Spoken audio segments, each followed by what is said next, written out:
Hola queridos hermanos, queridos amigos, nos volvemos a encontrar nuevamente. Hoy es domingo 20 de marzo, creo que en unas pocas horas entra la primavera, si no escuché mal. Decían los expertos que ahora en poquitas horas ya estamos en primavera. Y eso es bueno, ¿no? La primavera como que anima más, buen tiempo, los días se alargan, los campos florecen, invita a actividades al aire libre, pasear. Bueno, pues nosotros seguimos con nuestra línea, esforzándonos en el estudio bíblico, en tratar de escuchar la voz del Señor. Y hoy, como todos los domingos, pues ya esta mañana nos pudimos reunir. Estuvimos reunidos en el nombre del Señor como iglesia presencial, en nuestro local de reuniones y iglesia virtual, reunidos también hermanos a través de estos medios de internet. Y ahora por la noche, después de que esta mañana pues alabamos a Dios, predicamos su palabra, pudimos estar ahí escuchando, pues ahora volvemos a la palabra de Dios, volvemos al estudio bíblico. Hoy continuaremos en la epístola a los Romanos. Vamos a seguir en este tiempo de estudio bíblico, tratando de escuchar nuevamente su voz, la voz de nuestro Señor que nos habla. Así que me alegro muchísimo de que tengáis la disposición de reuniros para poder escuchar su palabra, porque sin duda lo necesitamos, la Iglesia de Cristo lo necesita, la obra de Dios necesita hombres y mujeres como vosotros, dispuestos a apartar un tiempo, a hacer este esfuerzo de venir a escuchar su palabra. Porque en el mundo ya recibimos mucha información, el mundo ya nos alimenta a la carne de una forma desproporcionada muchas veces, y la gran diferencia está, como decíamos esta mañana en la predicación, en saber escuchar la voz de Dios. Espero que podamos percibir hoy su voz en esta tarde también, en este estudio de la epístola a los Romanos. Estamos en el capítulo 5. Así que vamos a hacer antes que nada una oración y así le pedimos al Señor que Él sea quien nos dirija.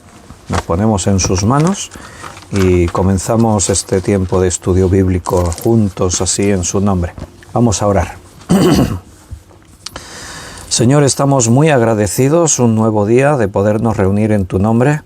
Qué bien que esta mañana nos pudimos ver muchos hermanos, abrazarnos, bendecirnos, saludarnos unos a otros y compartir juntos en la alabanza y la predicación.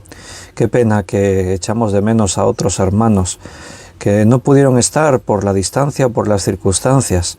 En los cielos ya no tendremos ese problema, estaremos todos juntos para siempre, por toda la eternidad, disfrutando no solo de la compañía de unos y de otros, sino de estar en tu misma presencia, de que tú seas, Señor, nuestra luz en medio de cada uno. Y hasta que ese día llegue, esa es nuestra esperanza. Sabemos que tenemos una misión. Tú nos has llamado a tu servicio y nos has llamado a un propósito muy concreto.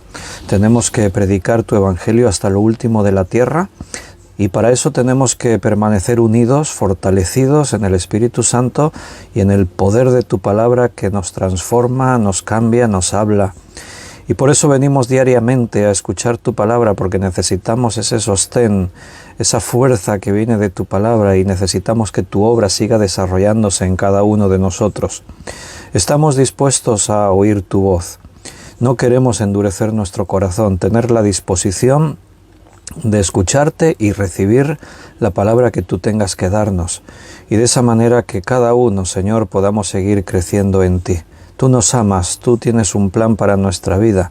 A veces tu plan queda ralentizado por nuestra actitud equivocada, pero tú no te rindes, tú no nos dejas, tú perseveras en nosotros la obra que comenzaste y tú provocas en nosotros el querer cosas como esta, el tomar la decisión de apartar un tiempo diario para escuchar tu palabra. Así que, Señor, estamos en tus manos, guíanos, dirígenos, danos tú la sabiduría. Te lo pedimos, te lo rogamos en el nombre de nuestro Señor Jesucristo. Amén. Muy bien, queridos hermanos, como hemos dicho, pues ya es hoy 20 de marzo. Vamos a ir descontando hacia los 3 años, si el Señor no viene pronto, no viene antes, porque la verdad es que la manera en la que el mundo se encuentra, cualquier día el arrebatamiento se produce y nos vamos con el Señor. Ese es nuestro anhelo, ¿verdad? Pero mientras tanto tenemos que seguir perseverando en las cosas de Dios. Romanos capítulo 5, vamos a seguir ahí. Habíamos el último día visto el versículo 1, hoy vamos a seguir con el versículo 2. Antes mencionar aquí los saludos, mirar un poquito los saludos de los hermanos que han escrito en el directo de Facebook. Juan Vázquez escribió por aquí el primero: hola Juan, dice Juan, un abrazo para todos, gracia y paz para ti también. Paola, Dios te bendiga, también a ti, Paola. Yoli y Gaby, buenas noches, qué bueno volver a veros un día más. Benito, buenas noches a todos mis hermanos, dice Benito. Noemí Rus también está saludando, buenas noches. María Luisa, buenas noches, queridos hermanos, bendiciones, dice María Luisa, que Dios te bendiga también a ti. Juan Bermudo, hola de nuevo, nos vimos esta mañana, nos vemos otra vez, Juan, gracia y paz también para ti. Beatriz, buenas noches, Beatriz, un abrazo, bienvenida, Dios te bendiga también. Walter, bendiciones, Dios te bendiga. A los demás hermanos que están conectados, a los que lo vean en diferido, el otro día nuestro hermano desde Perú, Miguel Torres, nos decía que el fin de semana no lo puede ver, pero que lo ve en diferido, así que un abrazo para él, para los demás hermanos, incluso aquellos que en el tiempo se encuentran por ahí en YouTube, uno de estos estudios, y también lo miran, pues también ahí nos sentimos parte de vosotros, de todos esos hermanos que buscan a Dios, que buscan su palabra, y que dejan que el Espíritu Santo nos guíe en este buscarle a Él. Vamos a Romanos capítulo 5, leeremos el versículo 1 para recordar lo que dijimos la semana pasada y continuamos en el versículo 2, cosas muy importantes. Justificados pues por la fe, tenemos paz para con Dios por medio de nuestro Señor Jesucristo. Ahí nos detuvimos y desarrollamos ampliamente este versículo, viendo lo que la justificación produce. La recibimos por la fe. Pero la primera consecuencia, el primer beneficio, es experimentar esa paz. Tenemos paz para con Dios por medio de nuestro Señor Jesucristo. Ahí estuvimos desarrollando, a donde el Espíritu Santo nos guió esta idea. Y ahora seguimos. Por quien también tenemos entrada por la fe a esta gracia en la cual estamos firmes y nos gloriamos en la esperanza de la gloria de Dios. Ahí estuvimos hablando un poquito de esta primera parte del versículo 2. Como creyentes, decíamos, estamos en un lugar muy privilegiado. Esto se ha producido gracias a la fe que nos ha justificado, y al ser justificados hemos sido introducidos en esta gracia, y en esta gracia nos encontramos firmes.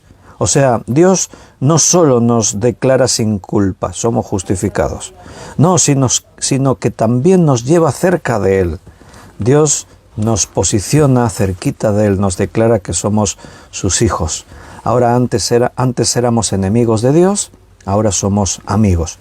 Y el último día terminábamos ahí, leyendo en Juan 15:15, cuando Jesús decía, ya no os llamaré más siervos, pues os he llamado amigos. Y también en Gálatas 4:5, donde dice que por medio de la adopción nos hemos constituido hijos de Dios. Todo eso ha sido por gracia. Al ser justificados en su gracia, también hemos tenido entrada por su gracia a esta misma presencia de Dios. Y dice, y nos gloriamos en la esperanza de la gloria de Dios. Vamos a continuar ahí desarrollando esta palabra. Nos gloriamos en la esperanza. Toda la vida cristiana es el fruto de la gracia de Dios. Todo lo que tenemos, todo lo que hemos recibido, todo lo que disfrutamos es por gracia, no te olvides. Entonces, la gloria de Dios es una manifestación externa de su esencia interior. En el Antiguo Testamento, en las manifestaciones visibles de Dios, cuando Dios se apareció a alguno de sus siervos, los hombres que experimentaron ese suceso pues tuvieron miedo. Se aterrorizaron algunos de ver la gloria de Dios, porque dijeron, soy muerto si veo la gloria de Dios. La gloria de Dios, como digo, es su manifestación externa de lo que Él es en su interior, de su esencia, su santidad, su poder, la magnificencia de la grandeza de Dios se demuestra en su gloria. La gloria es la forma visible de la calidad de una persona. Y el otro día decíamos también que si tú miras un lingote de oro tiene una gloria que no tiene un lingote de hierro. Cada uno tiene su gloria por lo que es, por el valor que tiene, por la trascendencia. Entonces, Dios, ¿qué podemos decir de Él? Es lo máximo, lo más de todo. Él no tiene límites. Si hablamos de poder, si hablamos de hermosura, si hablamos de amor, si hablamos de santidad, si hablamos de fidelidad, de justicia, de todo, Dios es lo más alto, tan alto que no lo podemos comprender. Entonces, la manifestación de su gloria está a la altura de lo que Él es. Por eso su gloria es increíble para nosotros y también inimaginable para nosotros. Entonces, ahora podemos contemplar su gloria en una parte. Por eso aquí la Escritura habla de la esperanza de la gloria en Dios. La esperanza siempre nos sitúa en un tiempo futuro. Cuando el Señor regrese, entonces se revelará con toda esa gloria en su plenitud. Mientras buscas Tito, capítulo 2, versículo 13, te recuerdo que allí en el monte de la transfiguración hubo un momento glorioso, sobre todo para aquellos 3 discípulos que habían sido llamados a venir y contemplar ese suceso. Estaba Juan, Pedro y Jacobo, y ellos tuvieron un reflejo de la gloria de Dios. Cristo dice que se transfiguró y su rostro brillaba, pero Él seguía siendo un hombre, solo que hubo un reflejo de su gloria. Y ellos quedaron asombrados, no querían descender del monte. Dijeron, Señor, hagamos una enramada, una para ti, una para Moisés y otra para Elías, quedémonos aquí ya. Claro, cuando tú gustas esa excelencia de la gloria de Dios, ya no quieres otra cosa. Cuando Juan ve en el Apocalipsis a Cristo en su trono, él está en el Espíritu viéndolo. Si hubiera estado en la carne, igual hubiese muerto al contemplar su gloria. Y él ve la gloria y nos describe a Jesucristo de una forma impresionante. Su rostro era como el sol, su cabello como blanca lana, sus ojos como de fuego y de su boca. Y nos describe todo utilizando símiles para tratar de que comprendamos la grandeza de la visión que él está teniendo de la gloria de Dios. Y el otro día también hacíamos referencia a Isaías cuando tiene la visión del trono y ve también a Dios en su gloria. Isaías tapó su rostro y cayó humillado al suelo diciendo, ¡ay de mí, que soy muerto! Porque siendo hombre de labios inmundos, han visto mis ojos la gloria de Jehová, y estaba lamentándose, voy a morir. Entonces, por eso aquí habla de algo futuro, la esperanza de su gloria, dice. Y en Tito íbamos a leer Tito 2.13, ¿verdad? Dice Tito 2.13, aguardando la esperanza bienaventurada y la manifestación gloriosa de nuestro gran Dios y Salvador Jesucristo. Esa gloria de Dios la contemplaremos un día. Ahora tenemos rasgos de la gloria de Dios, podemos intuirla, la podemos ver en su misericordia, en cómo Dios trata con nosotros, en contemplarnos los hermanos unos a otros, porque tú y yo somos un pequeñísimo reflejo de la gloria de Dios. Cristo es la luz del mundo. Cristo dijo, vosotros sois la luz del mundo. Somos un reflejo. Llevamos el nombre de Cristo. Decimos, somos cristianos, porque nuestro Señor se hace en nosotros visible. Entonces parte de esa gloria se puede ver. Algo se ve. Quizás no todo lo que debiera verse, pero ahí estamos creciendo, aprendiendo, Dios tratando con nosotros. Entonces Pablo le escribía a Timoteo y le decía esto, aguardando la esperanza, esa esperanza de la que ahora está hablando en Romanos 5.2, aguardando la esperanza bienaventurada. La palabra bienaventurada ya sabes que significa algo así como qué felicidad, qué gran dicha. O sea, esa esperanza nos sitúa en un gozo inefable, en una alegría que no tiene explicación, no hay una forma de explicarla racionalmente. ¿Y en qué es esa esperanza? ¿En qué aguardamos esa esperanza? En la manifestación gloriosa de nuestro gran Dios y Salvador Jesucristo. Nota que en este versículo 2 que estamos leyendo, el final, y nos gloriamos en la esperanza de la gloria de Dios, Nota que ahí aparecen dos verbos relacionados con la gracia, en todo esto que estamos aquí aprendiendo. Recuerda que el versículo 2 habla de lo que decía el versículo 1. Hemos tenido entrada por la gracia, por medio de nuestro Señor Jesucristo. Tenemos entrada por la fe a esta gracia, en la cual estamos firmes y nos gloriamos en la esperanza. Nota que aquí hay dos verbos en relación a la gracia. Por un lado, dice, tenemos entrada. O sea, la palabra tenemos en el griego es prosagoge, que significa hemos obtenido entrada. O sea, hemos entrado. Lo sitúa en un momento determinado, algo que ya ha ocurrido en nuestra vida. En el momento de creer, tú entraste a la gloria de Dios, en su gracia. Tú ya entraste en la gracia de Dios. Esta palabra prosagoge, esta palabra griega que se traduce tenemos entrada, aparece solamente 2 veces más en el Nuevo Testamento. En total, con esta son 3 veces que aparece esa palabra en el Nuevo Testamento. Y las otras 2 se encuentran en Efesios. Una es Efesios 2:18, cuando dice, porque por medio de él los unos y los otros tenemos entrada por un mismo espíritu al Padre. Es la misma palabra. Tenemos entrada, o dicho de lo que significaría la palabra así griega más literalmente. Sería como decir, nosotros hemos obtenido la entrada. Y en el capítulo 3, versículo 12, aparece otra vez esta palabra. En quien tenemos seguridad y acceso con confianza por medio de la fe en él. En los 3 casos está hablando de algo que hemos recibido, adquirido por la gracia de Dios. Es algo que recibimos, lo hemos obtenido. ¿El qué? Una entrada. ¿A qué?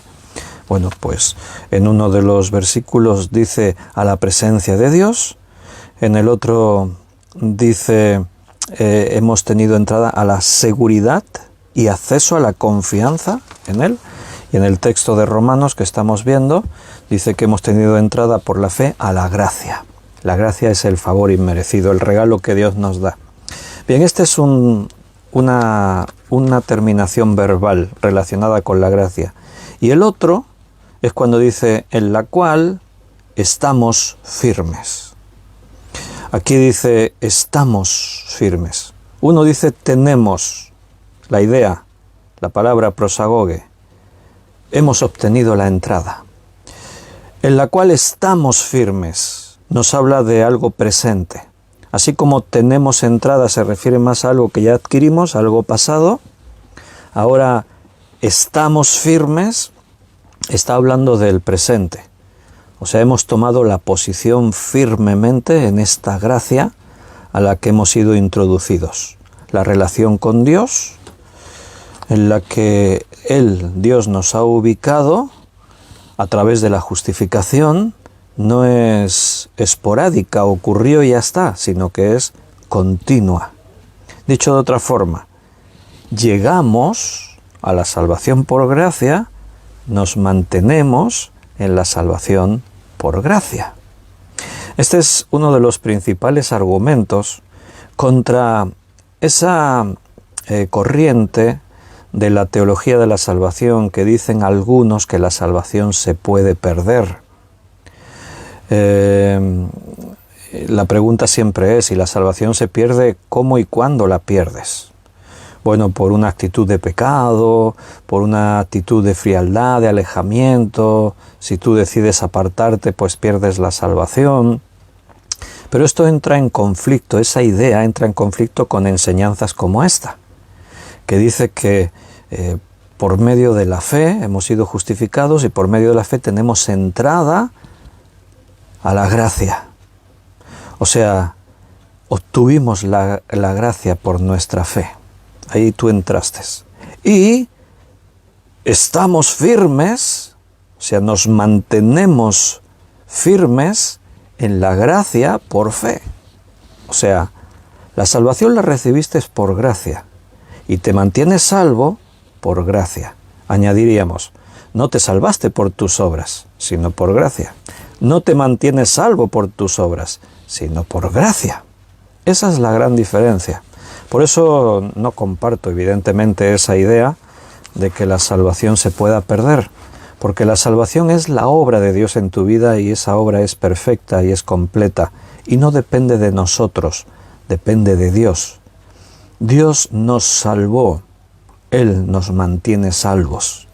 Y si yo fallo, y si me enfrío, si peco, si me tuerzo, Dios me trata porque soy su hijo. Dios trata conmigo porque Dios dice que al que ama disciplina y azota a todo aquel que tiene por hijo. Dios tratará contigo para doblegar ese problema que haya en tu interior, para sanar la herida y para volverte a Él. Y si verdaderamente eres hijo, seguramente jamás negarás o renunciarás al nombre de tu Dios.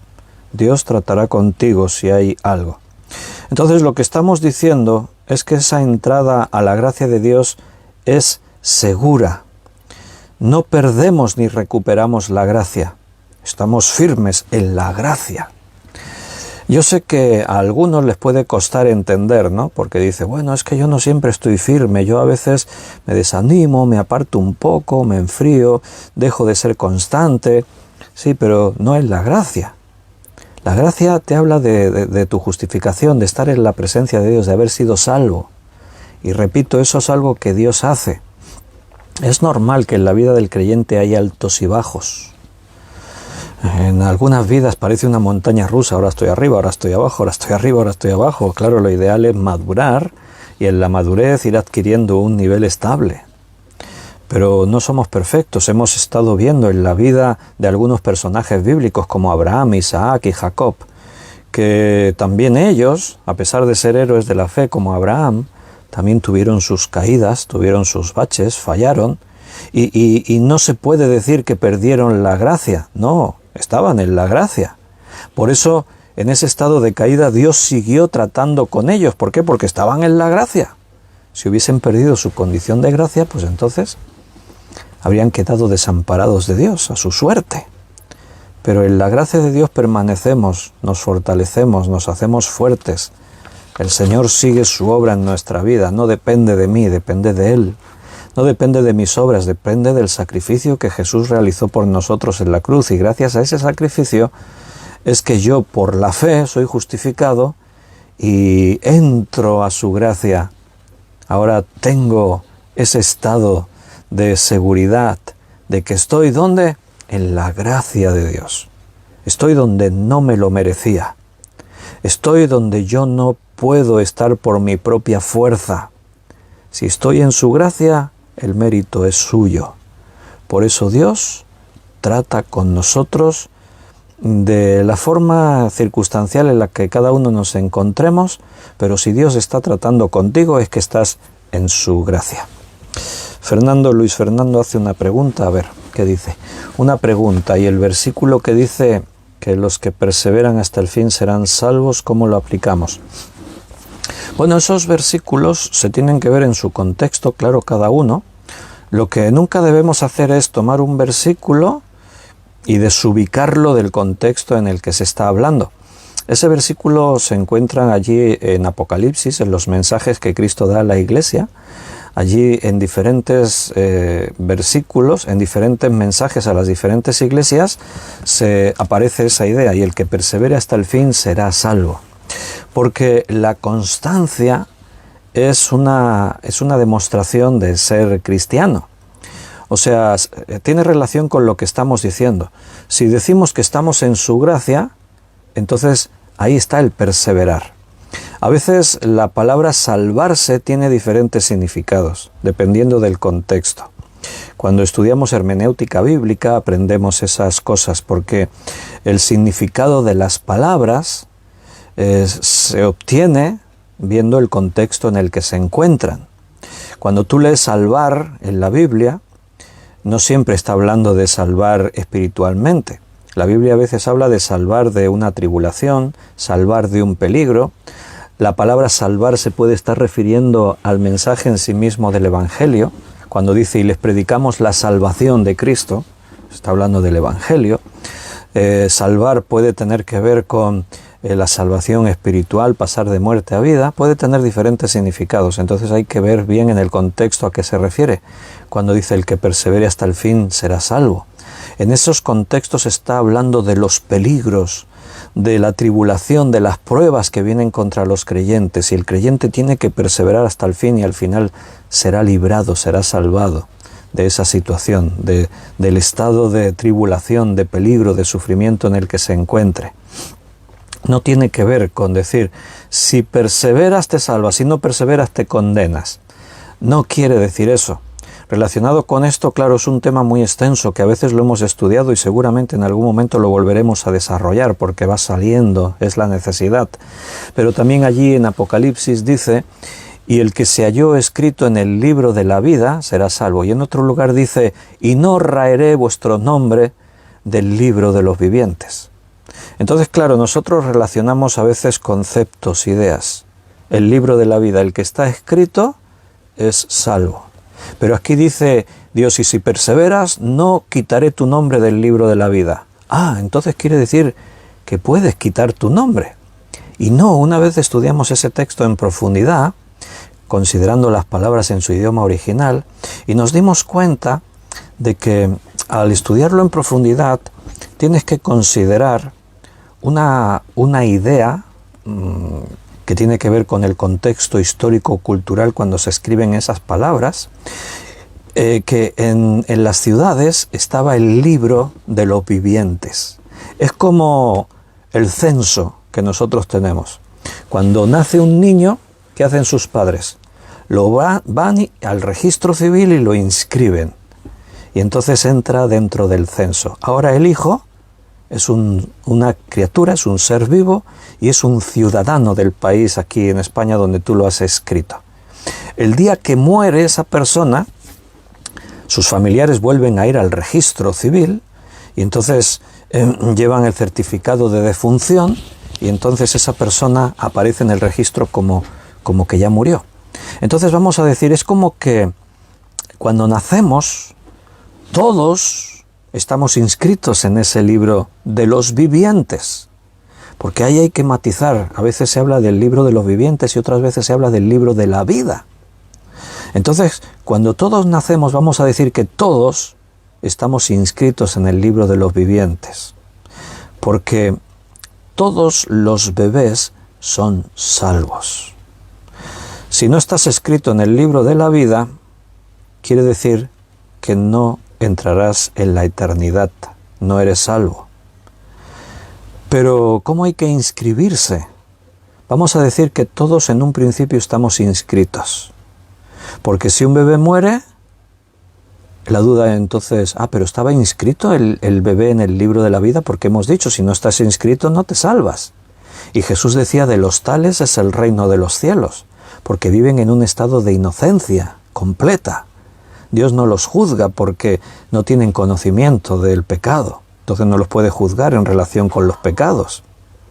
Entonces, estamos en ese punto para entendernos humanamente hablando, que partimos de la idea de que todos estábamos inscritos en el libro de la vida. Ahora bien, llega un momento, vamos a decirlo así, en el que los que creen permanecen inscritos y los que no creen son borrados.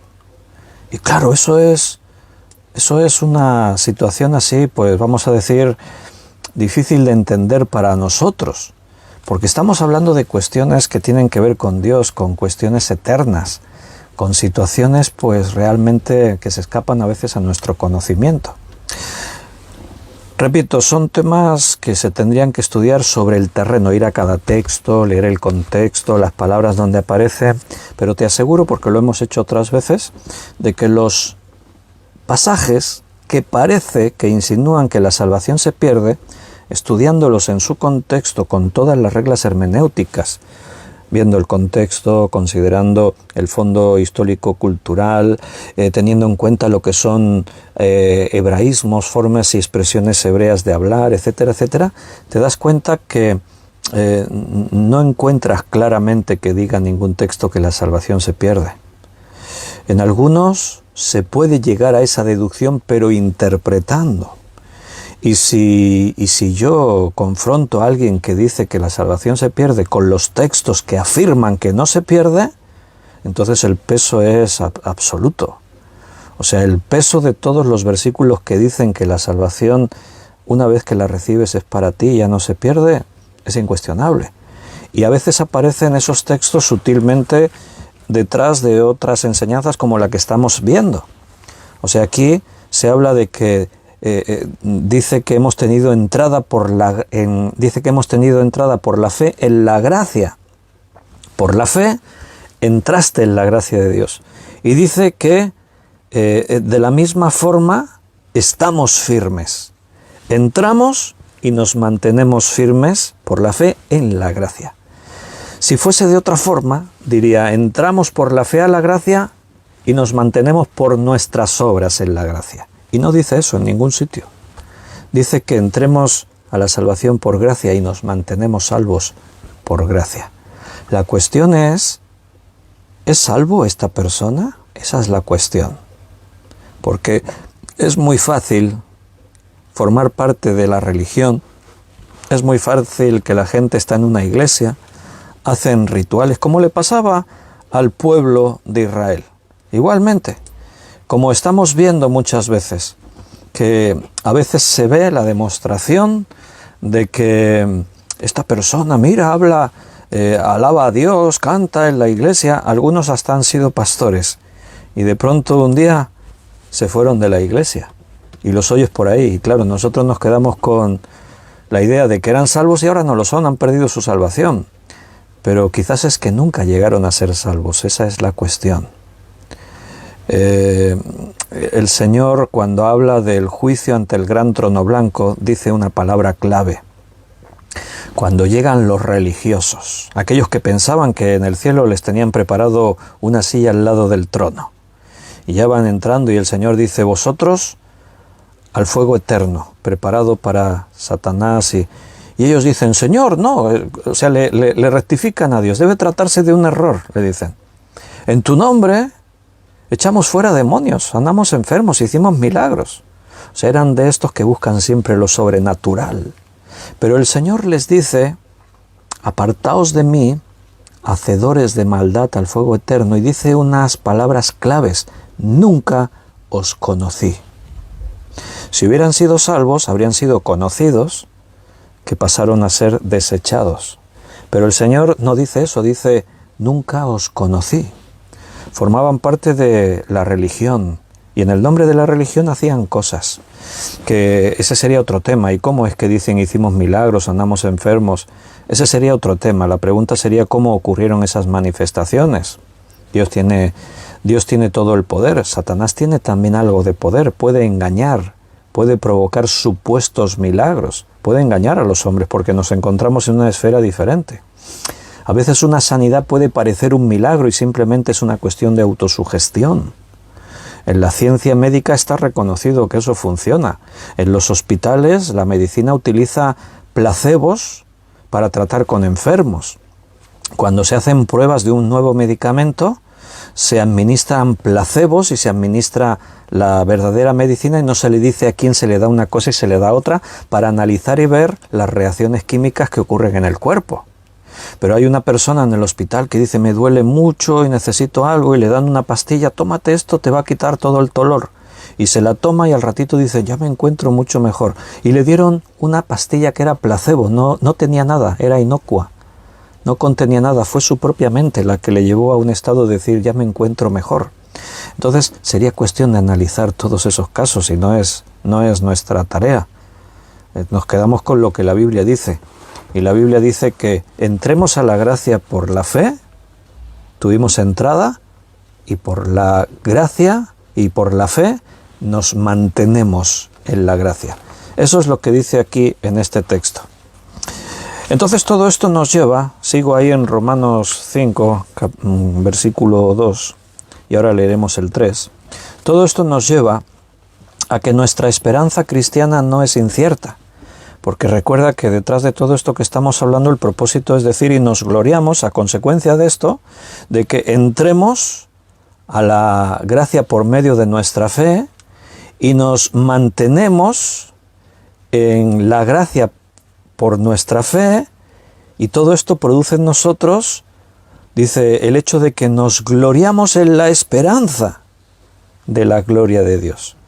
Nuestra esperanza cristiana no es incierta, es segura. Como nuestras esperanzas en la carne son fluctuantes, nuestras esperanzas en nuestra vida cotidiana, pues dependen mucho de las circunstancias. Yo no tengo una plena confianza de que este año voy a seguir con una salud así bien, me voy a encontrar sano. No puedo tener esa esperanza.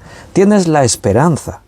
Es decir, yo tengo esperanza de no enfermar, pero tú sabes que esa esperanza no es segura. Yo tengo la esperanza, pero es una esperanza, vamos a decir, frágil. Yo puedo tener la esperanza de no sufrir, yo que sé, un accidente. Puedo tener la esperanza de que la situación económica continúe estable en mi hogar. Pero esas esperanzas humanas que tenemos son nuestras esperanzas comunes y cotidianas acerca del tiempo, de la salud, de todo, son relativas. Pero la esperanza cristiana es firme. ¿Por qué? Porque se apoya en las promesas de Dios. Y cuando Dios promete una cosa, Él no falla. A mí las circunstancias de la vida me pueden fallar. Yo mismo puedo fallar, pero Dios no falla. La esperanza que yo deposite en mi vida, en mis posibilidades, pueden fallar. Pero la esperanza que tenemos depositada en la gloria de Dios, eso no falla, no fallará jamás. Estamos seguros. Como hemos estado viendo, por ejemplo, hace poquito aquí en Romanos, en la experiencia de Abraham. Abraham dice que creyó a Dios contra todo pronóstico. Dice que creyó en esperanza contra esperanza. O sea, humanamente decía, pero esto no es posible. O sea, no es posible que tengamos un hijo. No puede ser, decían. Pero Dios le dijo, sí, pero yo lo haré. ¿Acaso hay algo imposible para Dios? Entonces, esa es nuestra esperanza, es una esperanza segura, firme, en la que podemos estar sin movernos, como dice ahí. Dice, en la cual estamos firmes, nos gloriamos en la esperanza de la gloria de nuestro Dios. Entonces, el objeto de nuestra esperanza es la gloria de Dios. Cuando Cristo vuelva, primero, Cristo aparecerá con gran poder y gloria, dice su palabra. Segundo, no solo veremos la gloria de Cristo, de Dios, sino que seremos nosotros mismos transformados en esa gloria. O sea, vamos a participar de esa esperanza, de esa gloria en Cristo también. Y esto es algo pues que a veces nos puede desbordar en el conocimiento, ¿no? Decir, ¿y eso cómo puede ser? ¿Cómo ocurrirá? Que yo entiendo que puedo ver la gloria de Cristo, pero eso de que yo seré transformado en su gloria, bueno, la palabra de Dios nos ha prometido eso. Allí en su primera carta, Juan dice que aún no se ha manifestado lo que hemos de ser. Cuando Él se manifieste, seremos semejantes a Él, porque le veremos tal como Él es. Entonces, esa es nuestra esperanza, mirar al futuro y confiar en lo que Dios ha prometido, no en nuestras propias fuerzas. Vamos a leer un poquito más, vamos a leer el versículo del 3 al 8, aunque no llegaremos a analizar hasta el 8, pero vamos a leer el contexto y seguiremos viendo lo que el versículo 3 nos dice en relación con lo que estamos hablando. Y no solo esto, o sea, ya lo que hemos dicho, pero no solo esto, espérate, que faltan más cosas. Y no solo esto, sino que también nos gloriamos en las tribulaciones, sabiendo que la tribulación produce paciencia, y la paciencia prueba, y la prueba esperanza, y la esperanza no avergüenza, porque el amor de Dios ha sido derramado en nuestros corazones por el Espíritu Santo que nos fue dado. Porque Cristo, cuando aún éramos débiles a su tiempo, murió por los impíos. Ciertamente, Apenas morirá alguno por un justo. Con todo, pudiera ser que alguno osara morir por el bueno. Mas Dios muestra su amor para con nosotros, en que siendo aún pecadores, Cristo murió por nosotros. Ahora el texto continúa, y no solo esto, sino que también nos gloriamos en las tribulaciones. ¡Wow! Esto es fuerte, ¿no? Esta declaración. O sea, lo que está diciendo literalmente aquí es que nos regocijamos en nuestros sufrimientos. ¿Y cómo puede ser eso? De que alguien se pueda regocijar, no simplemente gozar, no, más que eso, regocijar, o sea, gozarse una y otra vez. ¿Cómo puede ser que un cristiano diga, yo me glorío en la tribulación, me regocijo en la tribulación? Bueno, ¿qué quiere decir tribulaciones? Algunas versiones lo traducen como sufrimientos. Tiene que ver con penas, dolores, temores, frustraciones, privaciones, desencantos. Se podría resumir o traducir la palabra griega, que se ha traducido por tribulación o sufrimiento, se podría traducir también como presiones. Esas presiones a las que como seres humanos estamos sometidos en este mundo, que vienen vestidas de múltiples formas, de enfermedades, de crisis económicas, de conflictos personales, de accidentes, de yo qué sé, de cualquier situación en la que el mundo nos presiona, estar bajo presión. Y la cuestión que plantea aquí el texto es, ¿y qué actitud debe tomar el cristiano ante estas tribulaciones? Bueno, nota que el Señor no dice solamente que aguantemos, como antes estaba diciendo Fernando, ¿no? Luis Fernando, perseverar, soporta, aguanta. No solo esa es la idea, no solo aguantar con estoica fortaleza, sino regocijarte en ella, gloriarte en esas tribulaciones. Y esto no es masoquismo. El masoquismo es el trastorno de encontrar placer en el sufrimiento. Pero no estamos hablando de eso, de ser masoquistas. No encontramos placer en el sufrimiento. Cuando el cristiano está sufriendo situaciones de este tipo, sufre, le sienta mal. Hay llanto, hay dolor, hay tener que apretar los puños y los dientes para soportar. Hay la oración, Señor, líbrame de esta situación. Pero la situación, la tribulación, no nos doblega, no nos vence, no nos anula como cristianos. No, ¿por qué? Porque tenemos la perspectiva de entender que en nuestro sufrimiento hay un propósito. Y cuando hay un propósito, tú te alegras. Es como cuando tú estás enfermo, es una enfermedad que te aflige, que te limita, y entonces vas al médico y te dice el médico, vamos a hacer un tratamiento. Puede ser cirugía. Mira, vamos a hacer una cirugía. Y bueno, el resultado de la cirugía es que solucionaremos este problema. Entonces tú te metes en un tratamiento que es doloroso, pero lo atraviesas con alegría. El médico te va diciendo, ha ido bien la operación, la evolución es favorable. Hoy te encuentras mejor que hace una semana y entonces tú te vas alegrando. Estás en una tribulación, pero como sabes que esta tribulación tiene el propósito de bendecirte, atraviesas la tribulación con optimismo, con gozo, con alegría. Cuando el cristiano comprende que estamos en las manos de Dios, que todo lo que nos ocurre tiene un propósito, porque es lo que ahora el apóstol plantea, porque la tribulación produce paciencia, la paciencia prueba, la prueba esperanza, la esperanza no avergüenza, porque el amor de Dios, o sea, nos gloriamos en las tribulaciones. ¿Por qué? Porque tienen un propósito. Por eso podemos alegrarnos aún en medio del sufrimiento. El sufrimiento es la única senda hacia la gloria. En otros textos de la Escritura lo dice así. Hace poco en Hechos de los Apóstoles estábamos estudiando cuando Pablo decía, es necesario que a través de muchas tribulaciones entremos en el reino de Dios. Aquí mismo en Romanos, si miras un poquito más adelante, en el capítulo 8, versículo 17, Dice, y si hijos también herederos, herederos con Dios y coherederos con Cristo, si es que padecemos juntamente con Él, para que juntamente con Él seamos glorificados. Ahí vuelve Pablo a ampliar la idea de esta enseñanza. O sea, estamos sufriendo, estamos en la tribulación, pero no estamos solos, padecemos juntamente con Él. Eso es lo que a Pablo le daba la fortaleza, para poder decir, nos gloriamos, nos regocijamos en las tribulaciones. ¿Por qué? Porque Pablo decía que sufrir por causa de Cristo era un tremendo honor. Cristo sufrió por nosotros, dio su vida por nosotros, se entregó en la cruz para que nosotros tengamos vida.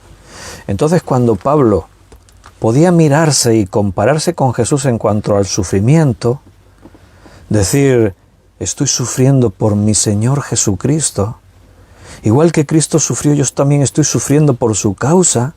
Eso lo posicionaba a estar en la voluntad de Dios, a estar en el camino que Dios tiene, y eso a Pablo le hacía sentir especial y le daba la fuerza para poder soportar esta situación y cualquier situación que viniese.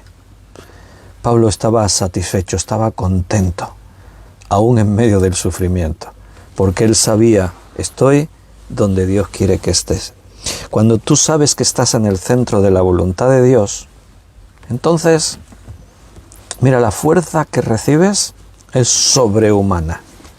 De pronto ya no te importa tanto el sufrimiento. Tú sabes que estás ahí y que si Dios lo sabe y permite que estés ahí porque Él tiene un propósito, entonces es como decir, Señor, estoy tranquilo. Tú me vas a llevar donde quieras. El sufrimiento, dice, produce paciencia. A veces lo hemos dicho así en broma, pero no es una broma. Decimos, muchos hermanos no son conscientes cuando dicen, ¡ay Señor, dame paciencia! ¿Y cómo viene la paciencia? Por medio de la tribulación. O sea, el hermano que dice, Señor, dame paciencia, es igual a decir, Señor, mándame tribulaciones. Por eso más de uno se asusta y dice, ahí va, pues yo se lo he dicho muchas veces al Señor, Señor, dame paciencia. Bueno, no siempre es exactamente así, pero sí que es cierto que ahí el versículo dice esto. Nos gloriamos en las tribulaciones sabiendo que la tribulación produce paciencia. O sea, el sufrimiento produce perseverancia, eso es paciencia, la capacidad de perseverar. Sin el sufrimiento no habría nada que aguantar. ¿Entiendes? Cantábamos un canto hace muchos años, hace tiempo que no lo hemos cantado, lo podemos cantar un día de estos. Había un canto que aprendimos ahí recién convertidos, que el coro del canto decía, si no hubiera problemas, tampoco habría victorias y no sabríamos lo que Dios podría hacer. Pues aquí es esa idea. Sin sufrimiento no hay nada que aguantar. Si estás en sufrimiento, se estimula tu perseverancia, tu paciencia. Si hay sufrimiento, tienes que esforzarte en aguantar esa situación, en soportarla, mirando a la esperanza de que vendrá algo mejor. Entonces, en la tribulación, tu paciencia se pone a prueba y por eso creces en paciencia, porque estamos, no te olvides, en la gracia de Dios.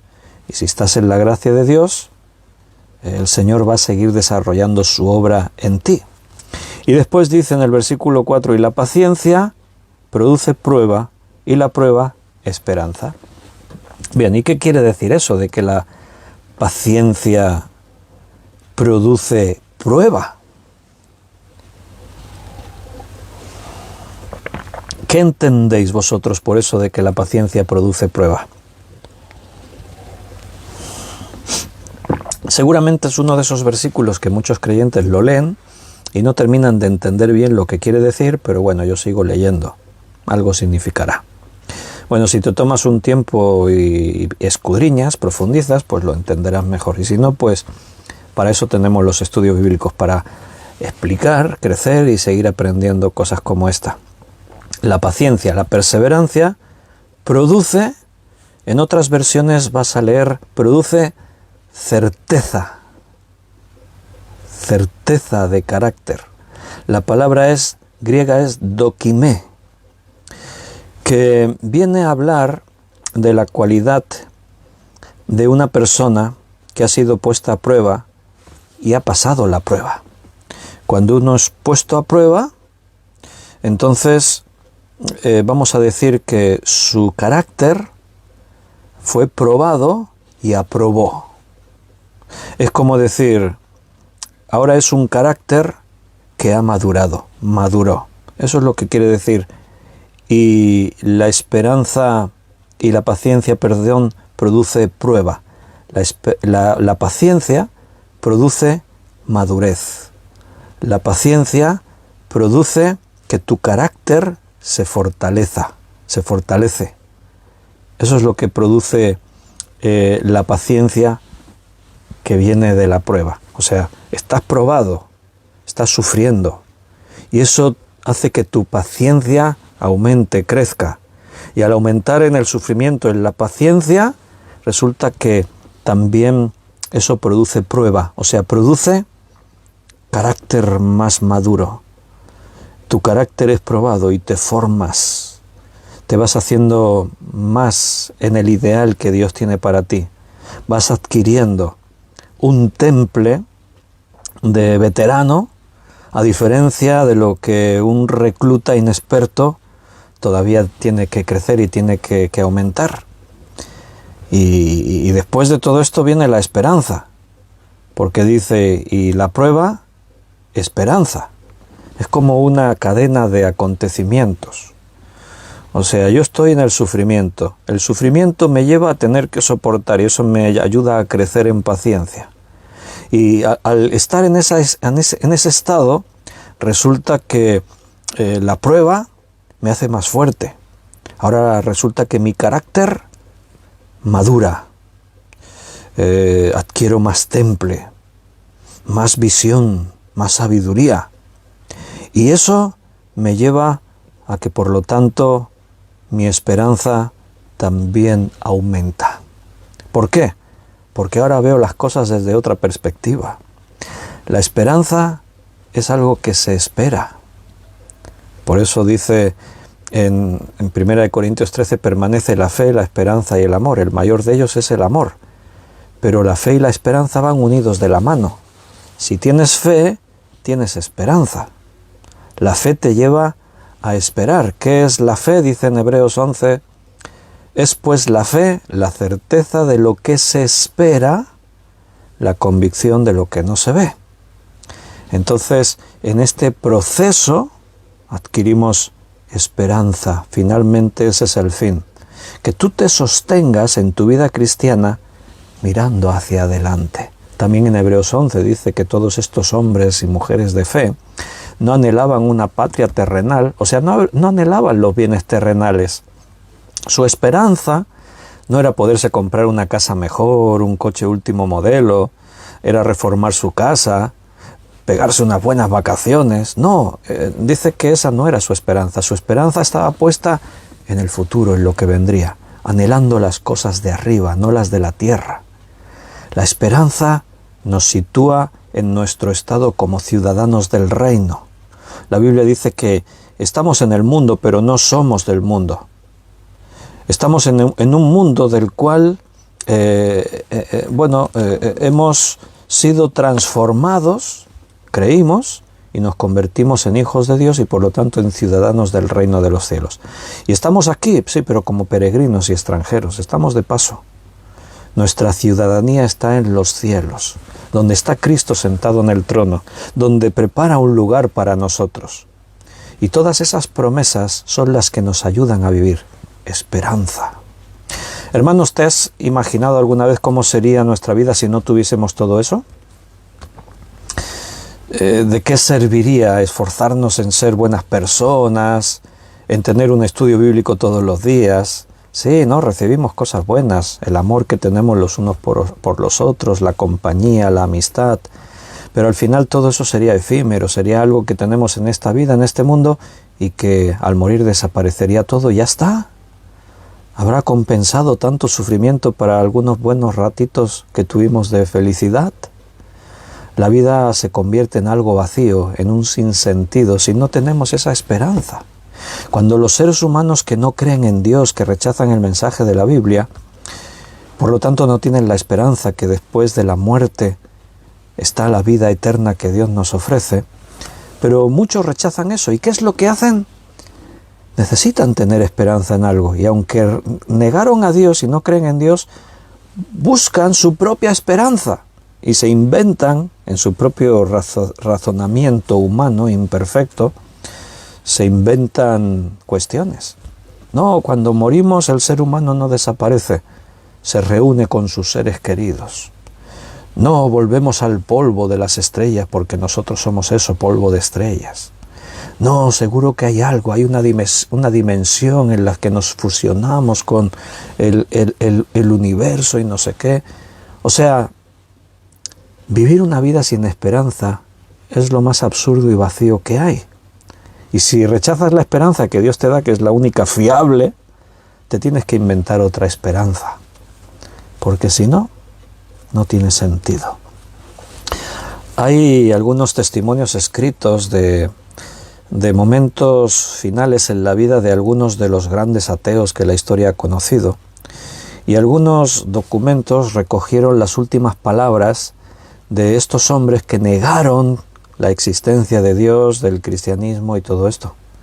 Y te das cuenta de un detalle que tienen la mayoría en común. Y es que ante la muerte, sus palabras solo reflejan desesperación, horror, miedo, irracional, terrible. ¿Por qué? Porque no tienen ni pizca esperanza. Si negaron a Dios, la muerte para ellos, como dijo uno de estos grandes ateos, es un salto terrible y horroroso a la más profunda oscuridad. Pero nosotros, queridos hermanos, tenemos esperanza. Dios la produjo y aún se sigue desarrollando y ampliando en nosotros. Así que lo vamos a dejar aquí para el próximo día poder comenzar con el versículo 5 y seguir hablando y creciendo en todo este conocimiento que es mucho. El Señor nos bendice y nos cuida y nos guía. Me alegro mucho de que hayáis estado aquí, y más si sé que a alguien le gustaba el fútbol. ¿Hay algún futbolero aquí con nosotros escuchando el estudio? Porque a las 9 empezó a jugar el Barça Madrid, un clásico, y yo sé que hay muchos ahí que están preparados todo el año para ver el partido Barça o Madrid. Bueno, yo no lo he estado viendo, he estado aquí evidentemente, pero sospecho que va ganando el Barça por 2-0. ¿Por qué lo sé? Porque mi hijo está ahí detrás viendo el partido, y por lo menos he oído 2 veces que lo he oído gol. Una vez dijo, vaya golazo, así que hay uno que es un golazo, el otro no lo sé. Así que si alguno es del Barça, felicidades. Si eres del Madrid, pues lo siento. Pero no pasa nada. Esa es la gloria del mundo. Nosotros tenemos la gloria de Dios. Bueno, ahora podéis ver la segunda parte. Pero si estuvisteis aquí, felicidades. Dios os va a recompensar. Y mañana volvemos, si Dios quiere. Lunes 21 ya estaremos en primavera. Y volveremos a las 8 de la tarde a seguir estudiando la palabra de Dios. Dios siempre tiene algo nuevo, rico, abundante que decirnos. Y su palabra, no te olvides, como leímos en Isaías, nunca vuelve vacía. Un abrazo, mis queridos hermanos. Os amo con el amor del Señor. Sois parte de mi vida. Dios nos puso ahí en el mismo cuerpo, en el mismo propósito. Así que seguimos adelante juntos en esta batalla, en esta lucha.